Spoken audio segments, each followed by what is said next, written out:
of covetousness.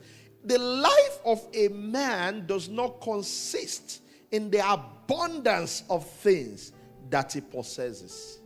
The life of a man is not in the abundance of things that he has.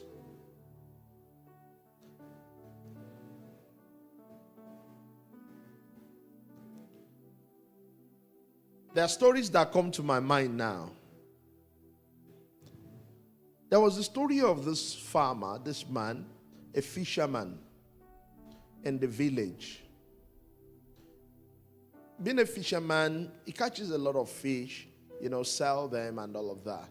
So this guy came from town and said, I want you to listen to this story because it's very instructive.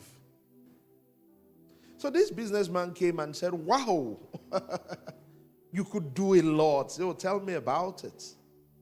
He said, I could get you a loan from the bank.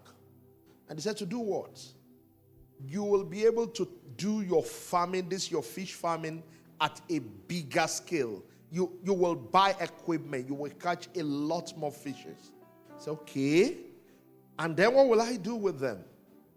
And he said, don't forget, this man was, under a tree around the city center, the village center, resting and, relaxing. So the guy said, when you do it on a larger scale, you will be able to sell to a lot of people. Say, okay, what will happen after that? Say, you will make a lot of money. Say, wow, okay. And after that, and you will be able to retire. And to do what? And then you'll be able to sit under this tree, relaxing. And the guy said, and how many years will this take? He said, it will take you about 20 years. The farmer just laughed and they stood up.